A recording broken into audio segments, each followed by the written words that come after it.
Underground dialogue, we gon' tell the truth, we ain't scared like a lot of y'all. Matters who they are, do we bow? No. Not at all, dropping bombs on this wicked world, so it gotta fall. Underground dialogue, we gon' tell the truth, we ain't scared like a lot of y'all. Matters who they are, do we bow? No. Not at all, dropping bombs on this wicked world, so it gotta fall. From the industry to the Oval Office, we expose the darkest motives of them all and disclose what the protocol is. Thinking and moving logical, stopping every maneuver possible, and apologizing for truth is not optional. We gon' help you with what you go through, reshape and mold you, and sweep over them weak lies they told you. If you living with no clue, we gon' deprogram the old you, and you get to keep your soul too. Big brother K-Reno. It's your boy Key Stone. Y'all are tuned into another episode of Underground Dialogue Podcast, where the name speaks for itself. Yeah. Y'all see it. Yeah. We got the legend on top of a legend, man. This is OG status, triple OG status. This is talent. This is decades of accomplishments, decades of hits. This brother is iconic in the city of Houston and beyond. He has sung on some of your most favorite hits that have ever come from the city, man. And we are honored, man. I mean, from the Screwed Up Click to Rec Shop to beyond. South Park Coalition to he has weaved through every circle that has ever come out this city, loved and respected all around the world. Universal, international legend, Ronnie Spencer's in the building. There we go. The abominable Ronnie Man, how you feeling, OG? Man, I'm blessed. I'm living. That's all I can say. I'm blessed, and I thank all the fans, and I thank everybody for listening to my music and choosing it. I thank all the radio stations, all the old, social media network, Radio One, everybody. I thank all you guys, all your DJs. Peace up. Throw up your ages. I respect you and I love you. Thank you. No question, man. Well, we gonna get right into it, man. A lot of people didn't know that you had went through a health challenge that you are now shaking back from, because, I saw you in not, I wouldn't say the early stages of it, but I saw when you was kind of going through the processes. Now, now you're back on feet. You want to kind of let the fans know, let people know what went down and what happened and how we got to this point? Yes. One day I was just feeling tired. My chest was real tight, and I was finna go cut the yard. And I said, well, I don't feel right. My mama always told me, if your chest feeling tight or you got tingling in your end or, you got shortness of breath or anything like that, go get checked out. Yeah. So I said, you know what? I ain't gonna do nothing. I'm gonna go get checked out. Right. And I went and got checked out. So when I got to this little emergency center, it wasn't a real big hospital, a little emergency center. Yeah. I told them, my chest hurt and I'm having short pains and shortness of breath. Right. Yeah. So they went on and took me in and they gave me an x-ray. Well, he came out, he said, man, I see something abnormal in your x-ray in your chest. He said, but I can't see everything because we don't have the right machines to really just diagnose what it is. So I want to transfer you to another hospital. Right. I said, okay, because that kind of scared me. Yeah. I said, okay. So they transferred me to the Woodlands. When I got to the Woodlands, they already had my paperwork. Oh. And they took me and did another x-ray. So when the man came out, he said, we're going to keep you. I said, well, what's wrong? He said, we got to do immediately surgery on you. I said, what's wrong? He said, well, your main artery is clogged in your heart. Right. And if we don't do surgery tonight, you might not make it in the morning. Wow. So I said, okay. So I called my daughter and I said, well, I'm at the Woodlands. They finna do something to my heart. She said, go ahead and let them do it. I said, okay. So when they did it, they gave me a stent. They went through my groin and gave me a stent in my chest. Okay. And I did feel better. Yeah. But when he come back, he say, we did the stent, but there's something else wrong. I said, what's wrong? He said, you got 2 blood clogs in your brain. I said, 2 blood clogs? He said, yeah. He said, you don't feel? I said, no, I don't feel dizzy, nothing. He said, well, they traveling fast. Right. I said, okay. He said, so we're going to keep you, monitor you. So they did. So the next day, I went and did another scan. They did a brain scan. Right. He come back, he said, well, we have to stop the blood clot because they're moving faster than we thought. So once again, I told my daughter, she said, go ahead on and let them do what they need to do because I'm not a doctor. Right. I said, okay. So next thing I know, they did it. I ended up in the hospital 8 months. Damn. And when I came through, I got up and was getting ready to walk off the bed. He said, you can't walk. I said, why not? I walked in here. Yeah. He said, we just did brain surgery on you. Wow. I said, brain surgery? He said, yeah, Mr. Spencer, we cut your head open. Wow. And we stopped the blood clot, but one of them was dried up and it already dried up, so we can't do nothing to it. So we had to, take it out, take that part of my nerve out. So I'm really shocked. And he said, we had to cut your head open. Yeah. So they cut me from here all the way up to here. Right. Right. I had 4 holes here in the top of my head, and I had 2 back here. Yeah. And I said, well, what's going on now? He said, you're in recovery. Right. We just, Right. I said, okay. So they told me, they say, well, we lost you for 5 minutes. I didn't know. I said, what do you mean? He said, you flatlined. So I'm like, what is flatline? That means, he said, your heart ain't beating. Right.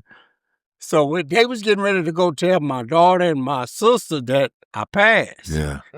Well, he said, something just told him to come back to the operating room. And when he came back, I was sitting in the middle of the bed, sitting straight up. Sitting straight up. So he dropped his phone. So I'm looking at him. I said, you dropped your phone?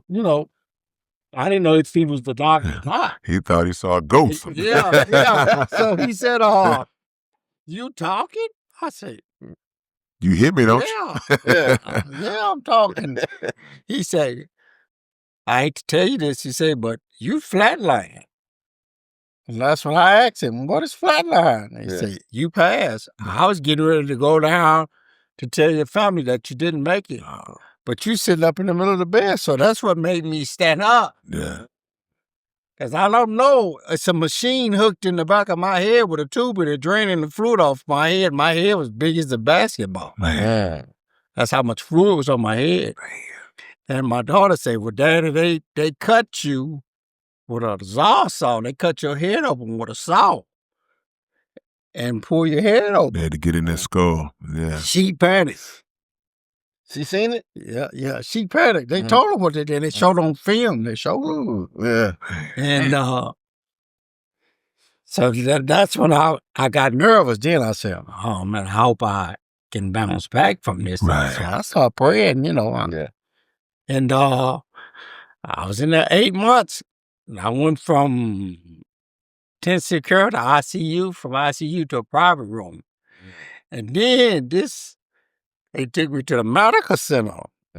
So I'm saying, is something else wrong? But I said, no, that's just where all the stroke patients be. I was in the medical center and, in Houston. So I said, okay. So I had to go to, therapy through the stroke units and all of that. And I couldn't walk. I couldn't do nothing. No. There was so much drama when I got over there. I hated that I went to the hospital. Yeah. Because one of the nurses was fooling around with me. While she would come on and she would tie my hands to the bed. So I couldn't get up.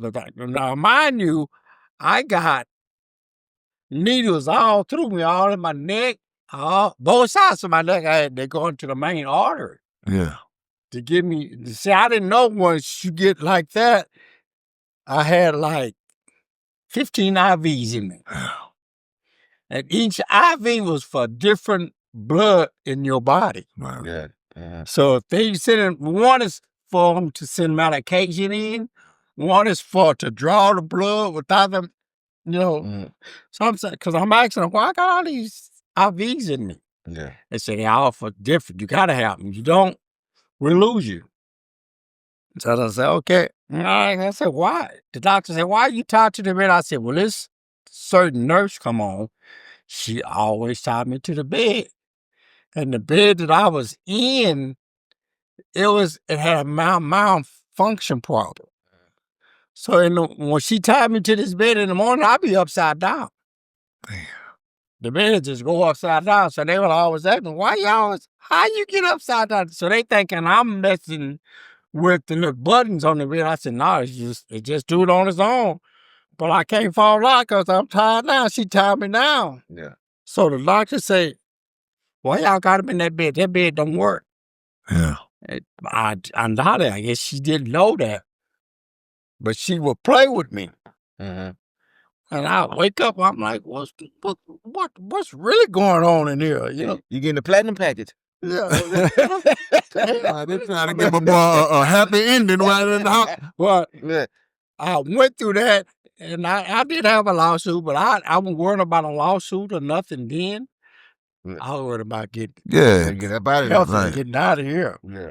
How did she look? So she was a beautiful girl. Well, Just checking. I didn't give a damn about that. Yeah, well, let me ask you this because Yeah. did they do they?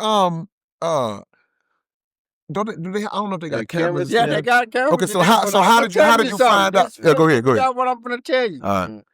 They can say what they say about gay people, but a gay man, a gay doctor saved my life. Mm. He saw, Yeah. and I know that. I said, why? Who is this guy? Well, he would come check on my medicine, the medicine that they would give me. So what she was doing, she was giving me the wrong medicine, and it put me out, and then she do what she got to do. Well, he was smart. He was the surgeon #1 nurse. Right.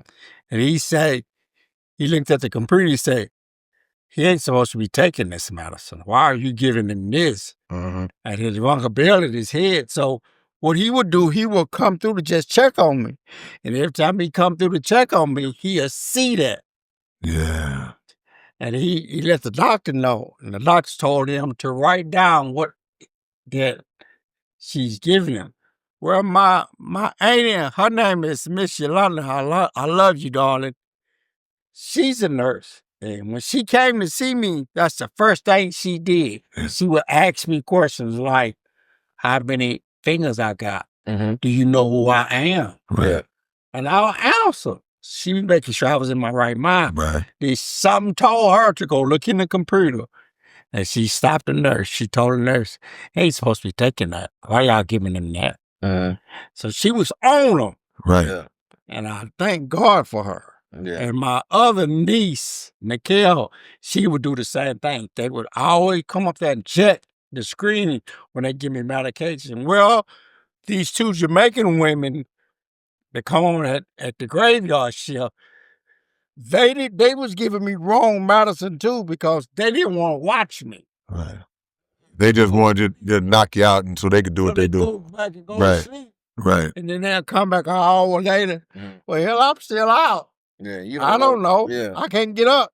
I'm tied to the bed. Right. So one day they came in there and I went off on all of them. Right. And so the hospital administration, all of them came and asked me what's wrong. I said, something's wrong.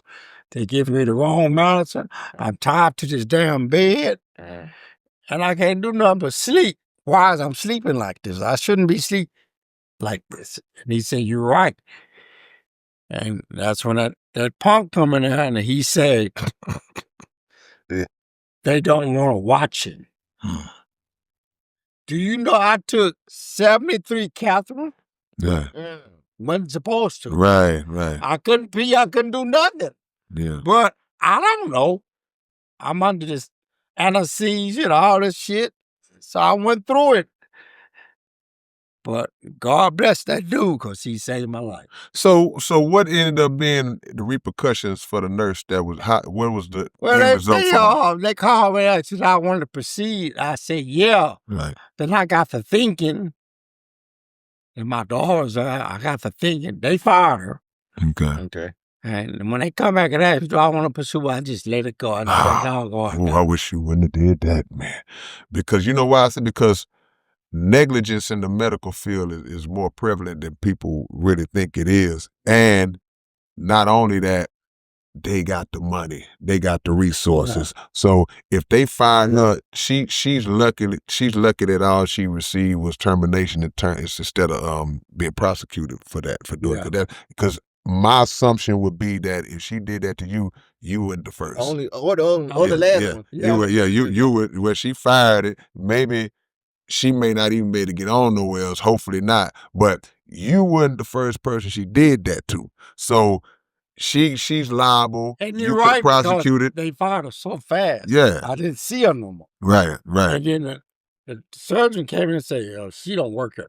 And part of that was probably because in their mind, they like, we got to terminate her to disassociate ourselves. So because the lawsuit is coming. Yeah. So they like, see, we fired her. But I'd have went on, you may still have a case in that. Because I would have went on because like I said, it ain't like they don't have the money.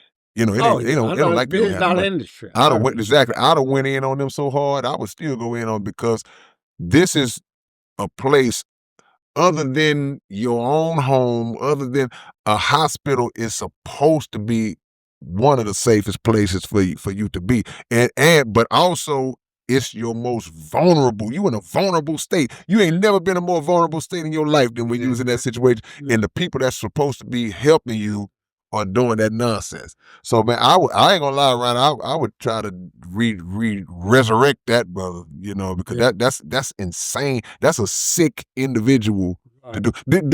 Not that this matters, but I want to ask you this anyway. Do you think she knew who you was? Do you think? Yeah. The feel is though, the surgeon didn't either. Yeah. Till the hospital got full downstairs. Yeah. And my surgeon come up and he say, "Who are you?" Yeah. I say, "What do you mean?" She say, "Who are you?" I say, "Ronnie Spencer." And he said, "I'll be back." Yeah. He came back. And Google. He came back. And he was just kind of looking at me, smiling. I say, "Everything okay?" I'm thinking something wrong with my family. Yeah. Yeah.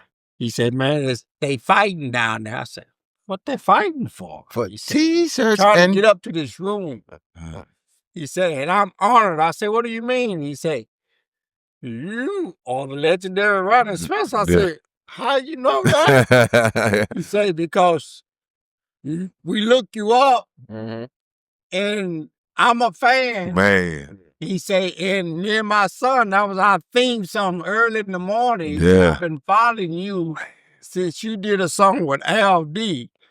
So that let me know he really looked me up because that was my first song. Because he went deep. He went deep. The doctor. The game doctor? No, doctor. Oh, the doctor. The surgeon. Yeah.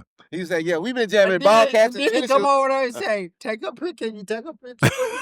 I'm like, man, you got to take these tubes out my neck and I'll take this picture with y'all. Yeah, close my I head. don't have my phone. Yeah. So he got his phone and he took a picture. I took a picture with him and I'm telling you, he was happy, man. I like, man. He said, "I'm going to tell you something." He said, "Scarface is in here." Yeah. He's having open heart surgery. Yeah. He said, LaTroy came in here. So he knew the whole rundown. He said, "All them guys, I listened to all y'all music back then." He said, "And it's just a coincidence. I had no idea who you were." Yeah, the reality is it really wasn't a coincidence. Yeah. You landed on the right doctor, but he still carried out his duty, you as just a patient. He didn't find out who you was till later on. Yeah. So he carried out his duty, but I'm just wondering if that nurse knew who you was. I don't think she knew. That was just her MO. That was just what she did. Man, what that happened when he found out who I was, they listed me as a John Doe. Yeah. And they sent me to like 8 more floors way across the other street at the main hospital. So I'm like, well, I'm going to say, we can't get you here. Yeah. We got to move you so they gave my people a combination.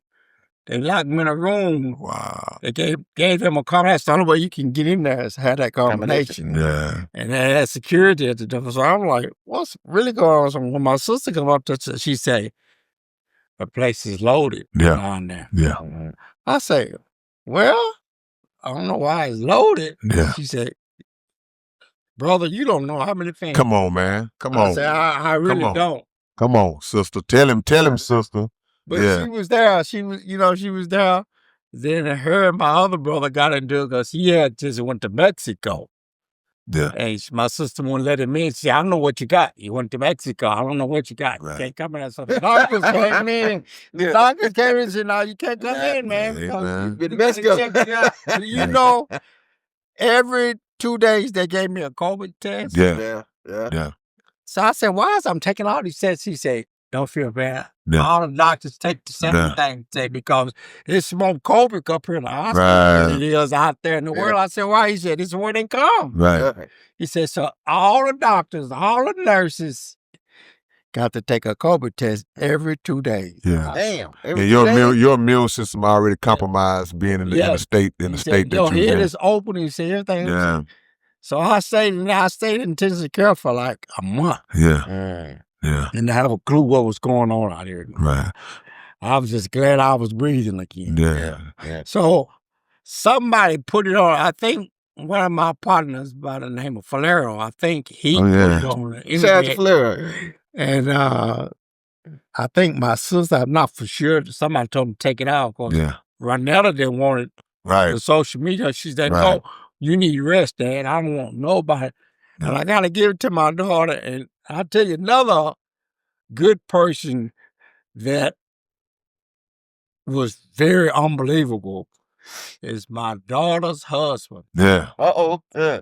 They couldn't put me under because my blood pressure was so high. Yeah. But since his grandmother, she had 5 to 6 strokes. And he would go to her and help her. Right.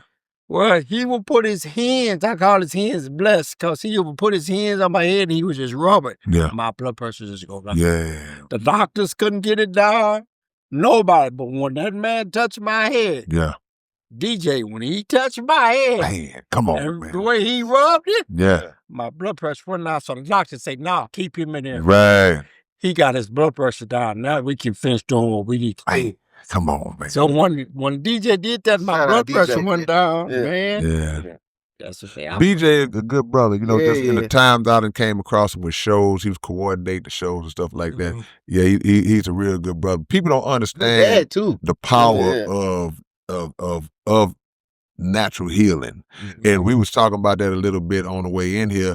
And just him that's a form of natural healing. Yeah, because he did that to his grandmother. Yeah.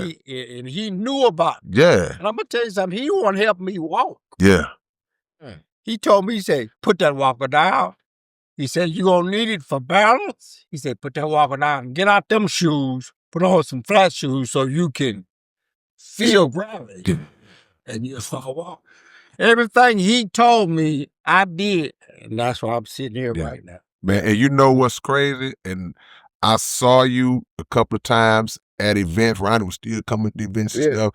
And you was in the wheelchair at the time. Yeah. With the dome hat. And he was still Ronnie. He was still Ronnie. But when you told me the other night, you said, man, I'm out the wheelchair. I'm on the cane now. You know what I'm saying? The first thing I thought about, thank God. But the second thing was, he been putting in the work. He been putting in the work. So was there like any type of specifics that you were doing in terms of your rehab that you could maybe pass on to? Because a lot of people, man. Well, the best thing I could have did, and the best thing I did do, I listened to DJ, I listened to my daughter, I listened to my sister and my brothers. The people that love you, the people that care about you. And all of them prayed for me, my nieces. Thank God for them, because my niece's mother is a nurse, and all of them going to school for being nurses and doctors. So they was already reading and stayed up on the game for me. Yeah. They was watching my medication, watching what I eat, taking care of me, making sure I bathe. All kind of stuff, man. I'm grateful. Right. You know, I'm very, very, very grateful, bro, to be even sit here to talk to No you. doubt Look, about one it. thing I noticed about you since the day I met you, and even being around you and people that I know that's always around you, you've always kept yourself in a circle of family. Mhm. That's Yeah. even like your sisters, even when it's time to perform, they got their plates. They got, you know, it's something about Ronnie that keeps that circle around them. So when you're Well- saying what you're saying, I'm already can see it. I can picture Yeah. it because I see how they do you just at shows. Right, because see, my mother, before she passed, she said, y'all stay close. Yeah. All you got is yourself and Jesus. Stay close. And that's what we did. And my sister, to me, she's number one for that because she try to keep all the family together, all family reunions, all the get-togethers. Because my mother was a big fan. December was her favorite month. And she liked all the holidays. And whatever holiday it is, that's what it's going to be outside. Right. The house going to be lit up for Yeah. Christmas, Thanksgiving, turkeys everywhere, and food, Yeah. Easter, fun. That's what she was. And my sister's the only one in the family right now is trying to keep that tradition going. It's always that sibling that falls Y'all into that mother role. going. They always fall into that mother role, and then they take on those attributes. My daughter's the same. She doing it. Right. It's not a holiday pass. Her front door gonna be lit up, the porch, the house. Yeah. Like right now, my little granddaughter, Ariel, bless her heart, she got 3 Christmas trees. Yeah. One in her bedroom, one in the living room, and one in her mother's room. And gifts is under all of them. Wow. And it's lit up. And she's showing that tradition. And like I said, I'm blessed, she blessed, my daughter blessed, my sister blessed, my whole family. A lot of my friends blessed. There's some people came to see me. Yeah. JB, thank you, brother. He was there. Black Boy was there. Nelson was there.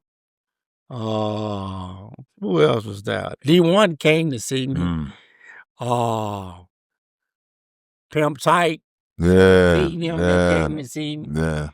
There's a lot of people that I can remember that came. Some I don't. It's Right. more than that. Yeah. I just don't remember. It's probably people you didn't even know that came. Yeah, it's I remember when Wicked Cricket was in the hospital, and it was the same thing. So many people would just came to see it. Yeah. How did it make you feel?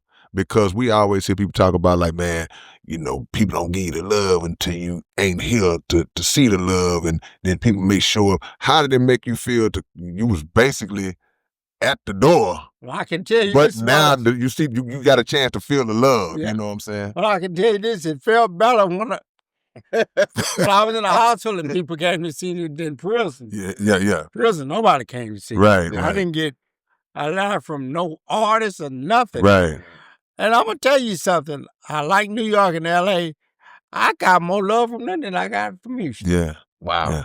I mean, it's people like Ludacris, Ronnie Osley, Busta Rhymes. It's a bunch of them. Yeah.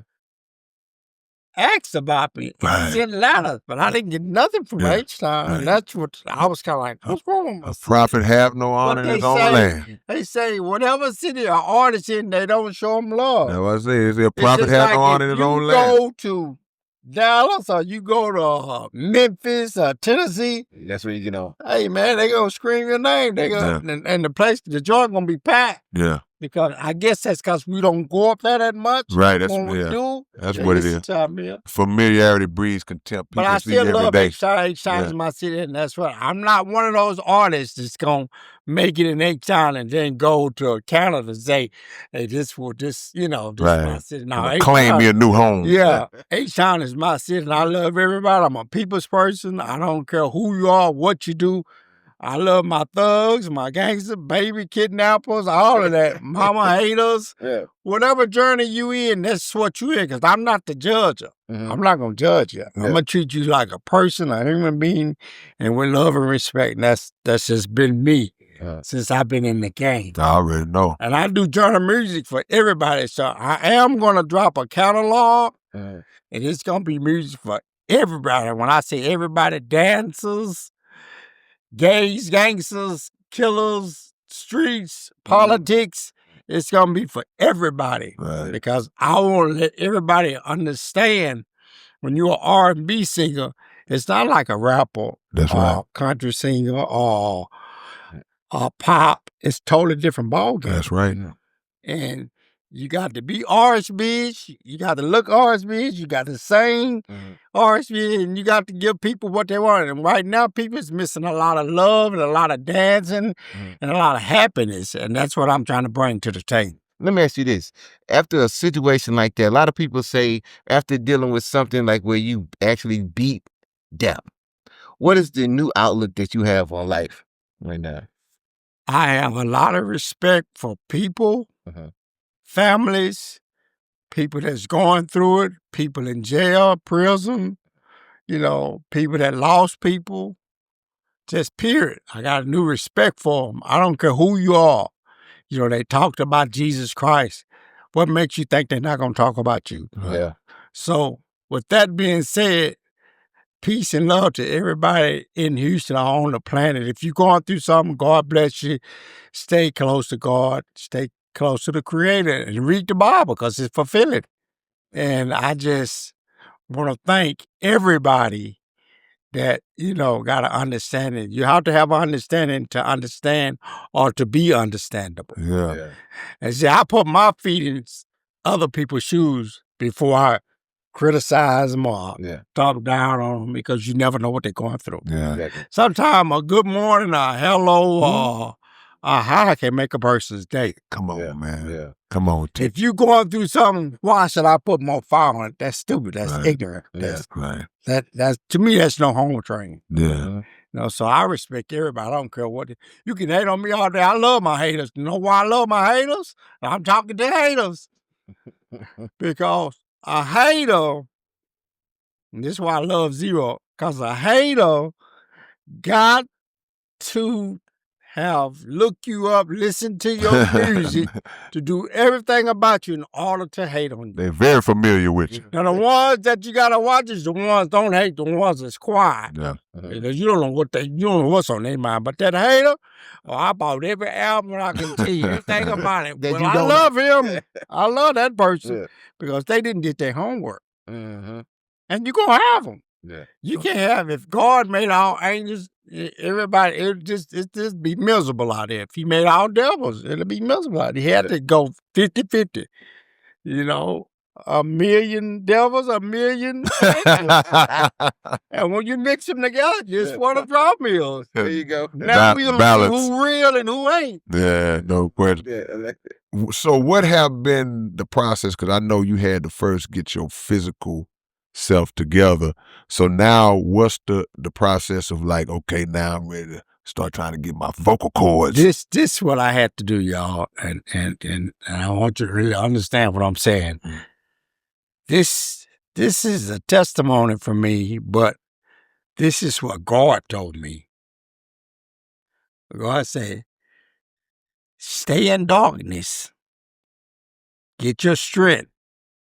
Don't let people see you getting strong until I open the door for you. You have to go through something to get something, and this is what I'm going through. So I can just hear it plain as day. Another thing, when I had the stroke, this is very powerful. And when I went to church, this is very powerful. He showed me my whole life when I was 6 years old to today's date. I seen it in color just as clear as I'm looking at a 85-inch TV. And it was so fast. And Bishop was with me, my manager, Bishop. Okay. I was getting ready to go to a show. And we was in he had bought him a new Corvette, and I was in the car with him. And we was listening to the music. I was trying to surprise J. Rana, Showtime, Film Time, all of them, all of them was there. Right. I think he was there to support me, right? And that's when they call and say, he ain't gonna make it, he had a stroke.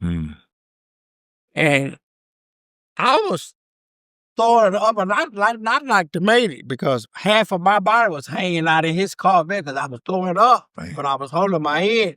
He driving and got my pants trying to keep me in the car because we're on the freeway. Right. We in a vet now. We hauling ass. He said, so I had this he finally slowed down and got me. He said, man, I thought you was going to fall out on the freeway and get killed. He said, because half of your body was hanging out the window. I said, I didn't want to throw up in your car. He said, damn this car. I was trying to, I can get another car. Right. And we pulled over to a hotel. And the trip part about when we pulled over, my sister was in that hotel staying because she had some problems with her house. Wow.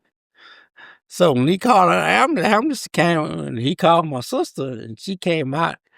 But the funny part is, I was having a stroke and walked to the ambulance and got in the bed. And the man was looking at her. I said, well, he put the machine in. He said, man, you having a stroke. And you walking? I said, well, get me on to the hospital. I got to the hospital. Man, I can believe that too. I had a heart attack. Man. Jesus. At the hospital. He said, well, you having a heart attack, now you ain't having a stroke. So they ran me on back to the back. So I went through a lot. Like I said, so these were two separate incidents from when you was getting ready to cut the grass, and what's the timeline? How did the stroke? I didn't cut the grass that day. But I'm saying, are those two different incidents? With that day, how you was feeling that day compared to when you had the stroke when you was in the Corvette? Same day. Oh, this is the same day. All this is the okay. same I got you. Okay. Yes. And you got blessed too, because a lot of people with strokes, half time. Oh man, half their body don't work. They showed me that when I was in the stroke facility. Yeah. Well, you go get the therapy. That doctor told me, said, Mrs. Spencer, I hate to say this, I ain't trying to be disrespectful. He said, but this a LFI testimony you got. I said, what do you mean? He said, I'm finna show you some people that had one stroke. He showed me a young man was about 25 years old. He was cripped up. Yeah. But he looked like he was sitting in a $1 million wheelchair because the thing will go all the way up to the ceiling. He did everything for it. I said, how many strokes he had? He said, one. Man. He showed me a little baby. I said, well, bless his heart, how many he have? A small one. One. Yeah. Showed me another guy that he did surgery on. He said, see him? He had one. All these people up here had one. They couldn't move or talk like this. I'm talking about, it was crazy. Yeah. He said, Mr. Spencer, you had 3. Wow. Brain surgery, a stent in your heart, and a heart attack. He said, yeah. Man. God got you here for something because you ain't do what you said because this is a miracle. We never had this to happen. So they was really tripping. And also the shake back now, through all of those conditions you just named, you don't look nothing like all that stuff happened to you. You know what I'm saying? No. You can't even barely see the scar. Yeah. These forehead went away, but there's nothing to buy. Yeah. Oh yeah. Biggest day. Yeah. I have no, nothing. Right. Yeah. And people will ask me, I was with JB, and JB say, look at him.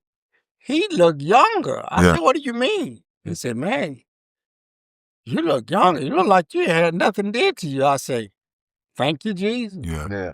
Let me ask you this real quick because not that this always matters when it comes to especially strokes and things of that nature, but what was your not to get too deep, maybe your habits or lack of habits, because I've been knowing you a long time. Your face and skin always look clear. You didn't look toxic or anything. No. What do you think possibly could have caused it? I think sometimes you can be stressed and don't know it. And my mother told me that when I went to prison. She said, what you stressing for? You know how you looking at her and that one. I said, what do you mean, Mom? She said, just her favorite word. She said, quit stressing, bastard. I said, what you mean? I said, I'm not stressed. She said, yeah, you are. So you calling me a lie? I said, no, ma'am. So she went in her purse. You know, the ladies got the little makeup thing with the little mirror in it. The power they put on. She say, look. And I was gray. And I'm like, man, where did that come from? She said, stress. Quit stressing. She said, you stressing and don't even know it. Right.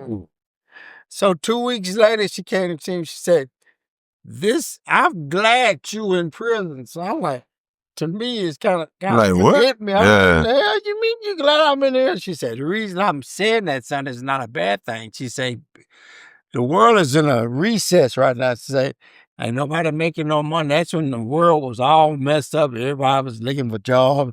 She said, and I ain't got to worry about you in the streets. Yeah. I ain't got to worry about you trying to make no money. I ain't got to worry about nothing. I know you safe. I know you got breakfast in the morning, lunch, and dinner, and you can sleep. She said, this just a little wake-up call. You coming home. Yeah. I can't wait to see you. Then about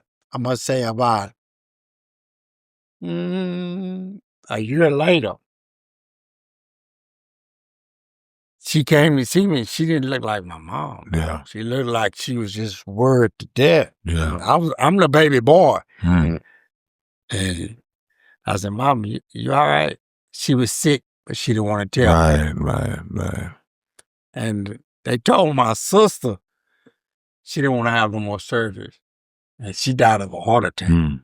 And see, people don't know I was born with a hole in my heart. Mm. When they looked at my heart, they said, the hole's still out, but you good. Right. But what confused me when they checked me the first time, the man said, man, your heart beat like a 15-year-old. So I'm like, well why it's got a stent? He say, see, this is the thing, and everybody I listen to this, when you go get checked for your heart, if it's beating you good, check the arteries. The vein vessels, they didn't check that on me. Right. And that's what this doctor checked. That's Right. what he seen on the x-ray. He said his heart beating good, is strong, but his arteries, Clogged up. his main artery, it's just one. It don't take but Don't take but one. Yeah. And so that's when Big King, Big Pokey, all these guys falling, all these artists, God forgive them, that's passing, that's dropping on stage, that's what's happening. Their arteries is closed. Yeah. That's probably what happened to my brother, Murder One. I talked to him and he said, Ronnie, I'm going through it. I said, I know. I said, but people's not going to believe what you tell them because they're used to you being you. But when you walk or sit, I got to use your restroom, they don't know what your inside's doing, only you. He said, you right. And said, that's what's wrong with some of my friends and family. They said, well, he's up, he's walking, he's good, and they let me go. Yeah. I hate the crowd. Right. What happened? I don't know. Yeah. Man, they move my brain around. Right. They cut my head up. I can't tell you. I can tell you, I can feel what's going on. And one thing a lot of people don't understand is the doctors don't know what's wrong with you. If you don't tell them, they don't know. And sometimes they they're still not don't know. perfect. Yeah. Yeah. And they're not perfect. Right. They're only trying to see what they can do on what you tell them. Based on the information What you tell them. Yeah, that's you. When you go to the doctor, what's wrong with you? What's hurting you? So they write it down, give it to the doctor, and then they look at it, and then they look at your history. Yeah. And then that's when they ask you, did you have, your mama got cancer, or did she got high blood sugar, or diabetes, or whatever? They start asking you that because they want to see it's a gene thing. Right. They want to see. So don't get it twisted. They're not perfect. The only one perfect guy I know, and that's Lord Jesus. Amen. And I'm going to tell you, you better trust in him because the Bible is fulfilling. Come on. And that's friend, I'm glad I'm on this show today.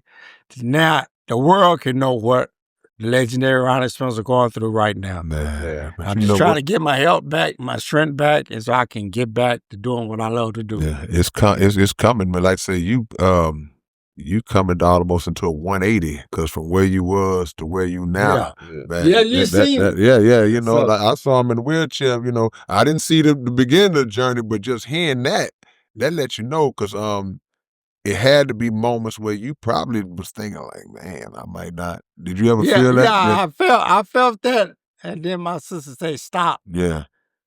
That's not Don't even entertain it. Think. My little son Mo say, "Stop." Yeah. Bishop said, "No, you got to go through trials and tribulations." He just told me earlier. Yeah. You got to go through trials and tribulations before the good part happens. Come on. Yeah. Say God is trying to see how strong you are. Yeah. Yeah. I said, well, I hope that's true. So Yeah. I just, thank a lot of these guys, You know what I think too, and this is a uneducated just theory that I have. Music, when we love it, it keeps us young. Yeah. It keeps us young. People don't understand the power of music in terms of our health and the vibrations and all that. And you know what else they don't understand? They don't understand God chose you. Come on. He didn't choose everybody. Everybody got a different gift. Come on. He choose you. Come on. Man. And some people understand what they chosen, what God chose them to do. Some people don't. Well, the ones don't, keep praying and keep reading the Bible, and you'll learn a lot about the Lord, and you'll learn a lot about yourself. Yeah. Right. So my thing is just stay honest, try to stay out of trouble, read. Yeah. Read to help you. That's right. Read a lot and try to be open-minded and understand. Yeah. Listen to people because we don't know everything. Right. I mean, a little baby can give you some knowledge if you listen. You watch and observe. That's right, brother. Yeah. That's so right. I'm just telling everybody out there, keep your head up. If you're down, go pray or go do something to ease your mind. Don't just stay down because sometimes pressure busts a pipe. Yeah. You can stay down and have a stroke and die. Yeah. But everybody tell my sister, everybody from 50 and on up, you damn near over the hill. That's when it started happening. That's when it started happening. Go get checked, man. I'm telling you. If you got a lot of weight on you and you getting tired or you running out of breath or you ain't feeling right or you can't use your restroom right, most people say, go on and die. No, man, go get checked first. Yeah. Yeah. My brother told me, boy, go get checked. Yeah. Our mama died of a heart attack and they running our family, go get checked, lose weight. Yeah. And I told him, yeah. It went, I'm going to tell you right, it went in this ear, it went out the other. Came on out I'm going to tell you, Mr. Richard White Spencer, which is my oldest brother, hey, man, thank you. I should have listened. I promise you I won't be hard-headed no more. Yeah. Yeah. Because he did tell me. Yeah. He was right. Nah, you absolutely right. There's so many of us that we just live life. We gonna make excuses. Man, I gotta work. Man, I gotta do this. Man, I got mixed in with eating bad, mixed in with lifestyle. We smoking, drinking. Because we think we're gonna live forever. Yeah. You're not. Yeah. You're not And we don't forever. understand how the body works, even on a basic level. Right. Anything that's heavily accumulated, it's gonna take a toll on one way or the other. So you can say, well, man, I just eat a little pork. I just smoke a cigarette every now and then. If you're doing that over a period of years and years and years, mixed in with what you said, the stress, known and unknown, in your body, this accumulation is taking place. I remember you're not releasing it. I told her, man, every time I see you, you don't get old. I said, yeah, everybody get old. Yeah. I said, everybody get old. Everybody gonna have a day, and everybody gonna either go to two places, hell or heaven. I say, so I get old. I just try to take care of myself. Yeah, you got to. You got to, because you don't realize how young our ages are until you get there. Did you get there? If I'm 22, I see somebody that's 49, I'm thinking that's old. Then you get to 49, you like, I'm fine, that's not old at all. You get to 50, 55, inside 60. your body. Yeah, the accumulation. Because all these things that happened when I was 20, I didn't have the same toxins in me at 20 that I have at 50. Exactly. And so if we're not doing things to cleanse our body, if we're not blocking negativity from our minds, because that's another side. When your mama said you stress and you don't know it, man, people don't understand how deep that is, because but you know what? You a leader. You like, I'm just being Ronnie. I'm not feeling the stress because this is how I normally move. But it really is stuff weighing on you. You know, right. And it's in the inside, Yeah. and you don't know what's going on in the inside. What I just said. That's what I was thinking that the long time, because right before you got here, Kay was saying, tell them what you were saying. What I said before you got here, I said that if we was able to just somehow flip ourselves inside out and actually see what our organs look like, see how messed up your liver is, your kidneys is, how much smoke is in your lungs. If we could see it, it would scare you to death. It would scare you to death, and you'll try to Can't. real quick. Right. Sometimes that'd be too late. Right. It's so the thing is, we get sick from the inside out, and so you have to heal from the inside out. Right, you're right. You know, my mother told me. She said, "You take a bath?" I said, "Yeah." She said, "You think you clean?" I said, "Yeah, I'm clean." She said, "Damn lie." I said, "What do you mean, Mom?" She said, "Tomorrow you're gonna take a laxative." He said, "You can clean your body." She said, "Listen to me." She said, "You can clean your body on the outside. That don't mean your body clean." She said, "You got to clean the inside and the outside sometimes." That's right. She said, "You got to take a laxative and clean," because she said, "It's some stuff in you for years." Come on, man. Come on, man. And you don't have a clue. Yeah. She's wise, so right. wise. You look, and to what Ronnie's saying, picture a car that looked just beautiful on the outside, paint job, perfect, rims, everything, but under that crank it up. It's jacked. Crank it up. It's out of there. Picture a house that's look real good, painted. Yeah. You go inside, Holes everywhere. mold, and it's just You probably left on the ground. Yeah, the outside can be the biggest deceiver as it relates to the human body, man. So you got to tell you something, man. I ain't gonna say his name. I ain't gonna put people out there because I don't do that. Yeah. But I remember one of my friends. He's deceased now, and remember when cribs used to come and show people how they living? Yeah, they came to him, and he happens to be shooting a video at the Derrick Hotel. They didn't tear it down by rest time. Yeah. They go, I know exactly. Yeah. So it looked like he was living like a millionaire. Right. But when you go home and open his door, you can see the grass on the floor. Wow. And I noticed he was kind of like, after that, I said, "You okay?" He say, "No, I feel bad." I say, "Why?" He say, "You know, you've been to my house, right?" He say, "I don't live like this. No. This is fake." Right. So them same people asked me, you're next. I was on a label. He said, "You're next, so cribs can see how you live." And I say, when is it? Right. And they said, "Next month." I say, "Well, you don't have to wait till next month because I'm not doing it." Right. They say, "Why?" I say, "Because I'm poor as hell. Yeah, I ain't living like that. I live in an apartment, man." I said, "Look, I don't want to let my fans and nobody lead them wrong and think I'm this big millionaire. No, I'm broke as hell." I say, "I haven't even got a publisher yet."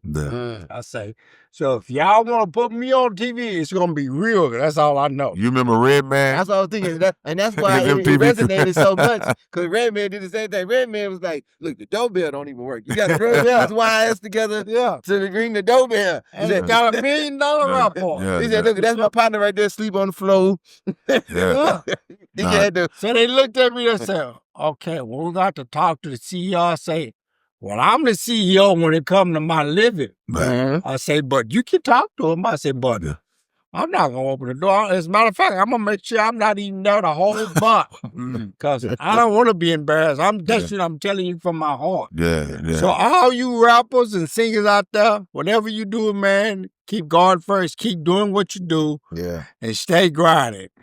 And you're going to have some ups and downs. You're going to have some smiles and frowns. Come on. And if you listen to some of my music, I say that in these hooks. That's all you about to say. To let y'all know, hey, it's real out here. Man. It's the social media now, but a lot of people like myself, we went platinum and gold when it wasn't social media. That's right. We was on cassette tapes, which they don't make no more. Some of them 8-track tapes. Come on, Reel-to-reels, 12-inch albums. Yeah. CDs, then CDs came. Now this new wave came, but it's still word of mouth to me is more powerful than anything. So keep your head together, man, and try not to mess over people. Yeah. Because it's going to come back. Man. And whatever you do to people, trust me, God sees high and low. You're going to pay for it. Blessings. I don't care what you do. All you guys lifting weights out there, when you get a certain age, your body gonna pay for it. You gonna hurt. Trust me. Especially if you're on them roids. Yeah. It's gonna come back and get you. You're gonna pay for it, boy. Yeah, it's gonna come back and get you. So be looking out for the new album. And like I say, I'm gonna give the world what I have. I want to drop my catalog for all the fans in the world to listen to it. And it's going to be something for everybody. Right. I wanted to ask you this real quick before we let you go. We've had a few people to sit in this seat. We call the seat the legend seat. So you definitely that. I got to give you props because I saw a handful of people that I was just proud of when Bun did the rodeo a few years ago. And when I saw you up on that stage just in front of all those people, I told ESG the same thing, and I've told a couple of them, I told Youngstar the same thing. Like, it's certain people that is still in our lane that got a chance to perform in front of that 70,000. What was that like for you, just real quick, man? Well, I was really used to it because a lot of people thought that was my first time. I did Reliance Stadium twice. Wow, okay. The first time was 63,000, and the second time was 73,000. Yeah, that's right. Yeah. So it wasn't nothing new to me, but I did some big shows out of town in arenas. And also my daughters, my daughter, she won. A lot of people don't know this, but I'm going to put you out there, Ronetta. A lot of people don't know my daughter won American Idol. I was locked up. I got the film footage. I got it when she was on stage, and there was 100,000 people out there. Yeah. She won, but she didn't know and I didn't know she had to be 16. She was 15, but feel this. The next day she turned 16. Oh, man. A day late in the They had to give it to the next girl. Right. She didn't want to take it because she knew she lost. Yeah. But when she went back, they said, no, you can't sign up for it because you're already a professional artist. Yeah, she's a professional, yeah. And she was just crying. I said, did you hear what they said? They said he was already a platinum artist. He was already registered a platinum artist. They look for people that ain't never did it. Yeah. And she kind of looked at me and she said, oh, boy, Dad, I guess you're right. Yeah. But Ronetta been on The Voice. So I think this other one was Pop something. But she pretty much been on all of those shows, and she won. Man. And I'm telling you, I got all the footage, everything. They sent me the CDs. You can see what she won. And I mean, I was one of the proudest dads in the world. I'm like, she did win it. First, I didn't believe it. When I seen the footage, man, I was proud. I mean, they gave all kind of pendants, and I got it framed in the studio. So I just say thank you, Jesus, because I never would have thought today that my child was going to sing like that. Yeah. She actually sing better than me. Wow. I look, Ronetta dude, and that's she in 12-point harmonies. That's what you would want, and she showed do. She coming next week. Yeah. But that's what you would want. I love to see that because we live in a time where, you have an athlete that have a son or daughter, and then the original athlete is envious of the son. You're supposed to want your child to be greater, to be better. Right. And she got it from you. You know what I'm saying? I got it from my mama. Yeah. It is what it is, one man. thing I want to say to this person, I don't know if I know he probably get this show, but he go by the name of DQ, but his name is DeMarcus. I want to tell you something, DeMarcus. It's a lot of people hate on you. A lot of people do you in, but you keep your head up, man, and you're gonna get where you need to be. One thing I can say about you, you're a warrior, you're king, and you do what you do. Don't listen to all the negative. Keep Jesus in your life like you do. And brother, I'm praying for you. This is one of my mother's best friends. And she let me meet him. He used to help my mama all the time. Yeah. And so my mama come to me one day. She said, I got somebody I need you to meet. I said, who? He said, he work at the store. He used to work at H-E-B. Yeah. I said, okay. And before she give me the call, she said, but I got to tell you one thing. I said, what? She said, now I think he's gay. I said, I ain't tripping on that. No. He taking care of you. I'm not tripping on that. So when I got ready to meet him, he sung for me. And I said, I'm going to help you. And I did. We did a song it's called We did so many songs together that's not out, but man, my mind it went blank. I'm sorry, but we did a song. It's coming out. We're gonna do it.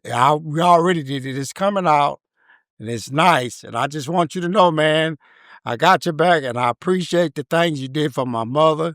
You will always be my friend, regardless what you are. Keep your head up, stay strong, keep God first. God bless you. Legendary. Here we go. Ronnie Spencer, man, a testimony for everybody that's listening, brother. We so glad you still vertical, dropping more classics to come. Cause y'all take care of yourself, cause y'all know the saying. One day you I like that what you did on Space Cowboy. We should shoot the video, Reno. No point. I'm ready whenever you're ready, man. Awesome. Already. He said he's looking for a white. He's not trying to find that white heart. Yeah, go court. Can you introduce yourself, Mr. Ronnie? This is the country singer, Mr. Ronnie. Tell them the song we did. How's it going? My name's Jerry Ryder. I'm R&R entertainment artist, country singer, songwriter. So we did a song a long time ago, our first song. He kind of pushed me into it out of nowhere. He said, well, we're going to do a country song. We went in there and knocked the country song up in about an hour and a half freestyle. It's called Texans Cowboy. It's on all platforms. Yeah, man, I'm glad I'm on the show, man. Y'all tune in, man, and show K. Reno some love. Show Ronnie some love. Show Keyso and K. Reno some love, man. The thing is, we blessed because we can call up our big brother like you. To just like I said, anytime y'all call me up, it go for you and any other talk show. I don't play that. Yeah. House Diddy shit. I'm sorry, I don't play it. I'm humble. I ain't no different than nobody out there in the world. If you call me and you need me for something, man, I guarantee you I'm gonna make it. It always been like that. Look, that's news to y'all. It ain't news to us. Yeah. Exactly. You know. And not only gonna make it. Every talk show in the world. You call around and Spencer. Yeah. If you out of town, you might have to fly me up, but I'll come. I'll come support you. That's any radio station, any podcast, anything you got going on, concerts, whatever. That's right. I'll come. I ain't, you know. I ain't no Hollywood. I'm just a human being. This ain't the Hollywood zone. I'm not Hollywood. That's why we have always clicked over these years, because you know you. Yeah, this man always helped me. Mr. Reno always. You done been to the highest heights. Yeah. Showtime, all y'all boys out there, man. Real Bumpy, recognized, brother. Much love. Yeah. He helped me tremendous. If it weren't for Bumpy and ID, I don't think I'd be who I am today. Yeah. You a voice of the culture, man, and I'm glad. And another thing, I'm glad that you getting props in this aspect too, real quick. Being the one, a lot of people being the one. You said this before, but people say you put the turntables with screws. You play screw. Yeah. So all those things that come full circle. And I'm gonna straighten that out, because a lot of people, I heard a lot of people talk about that situation. Now, me and Screw go way, way, way back. I call him my little godson, way, way back. And what we used to do on Sundays, we would go to all the thrift stores, Goodwills, and we'll buy albums until we got in the album DJ pool.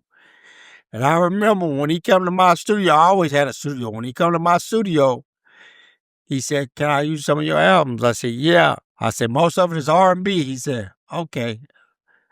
And I had no idea that he was going to take R&B and mix it with hip-hop and slow it down. And they gave it a nice bass groove, and boys went crazy. Yeah.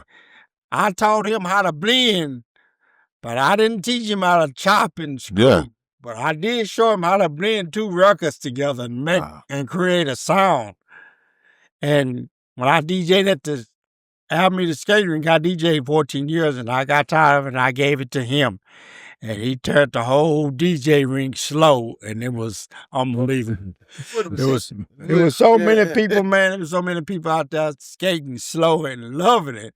I'm talking, we have 2,000 people. I brought a screw the skating ring down. I want to give a shout out to Daryl, Scott, Lester, Page, Jazz Red, all you boys that still DJ at these skating rings, Spencer Butler, all you guys, Pat. All y'all, man, keep your head up, keep doing what you're doing, live your life and stay focused. Shout out to Dad Scott. get well. He was the first one ever did a screw tape. I want the world to know that. Daryl Sharp was the first one. Yeah. Slow it down. To slow it down. Peace out to Michael 5000 Watts, DJ Red at the Screw Shop Bub, all y'all boys. All the greats. And the whole Screwed Up Clique and the whole SPC Clique. Right. Screwed up to all y'all, including Dope House Records. There you go. A little salute. Ronnie Spencer, man. There you Big brother K Reno. Your boy Keith Stokes. We ain't got no paper tonight. We're going to play it on Underground Dialogue Podcast, and we out. Man, beautiful. That was wonderful. It's your big brother K Reno. Look, man, the Underground Dialogue website is back in function. We back in motion, man. If y'all want Underground Dialogue Podcast merch, whatever you need, go to undergrounddialogue.com and check us out. And always make sure that every Wednesday night, y'all are checking out the Underground Dialogue Podcast right on YouTube, 9 p.m. Central Time. Yeah!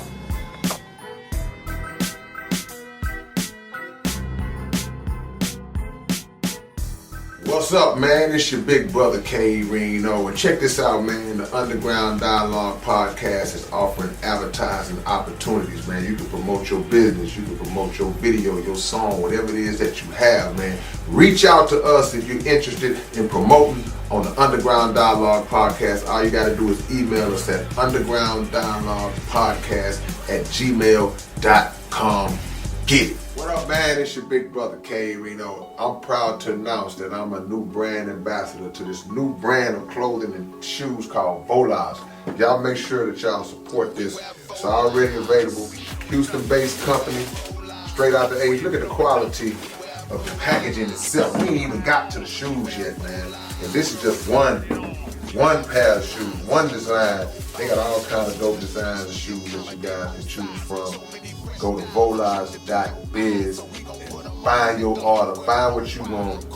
Wide selection to choose from, male and female items, and I'm proud to be a part of it, man. Community workers, versatile products, Volage, manufactured in Italy. Look at the quality of this box, man. Y'all don't know what it is, man. Catch y'all later on.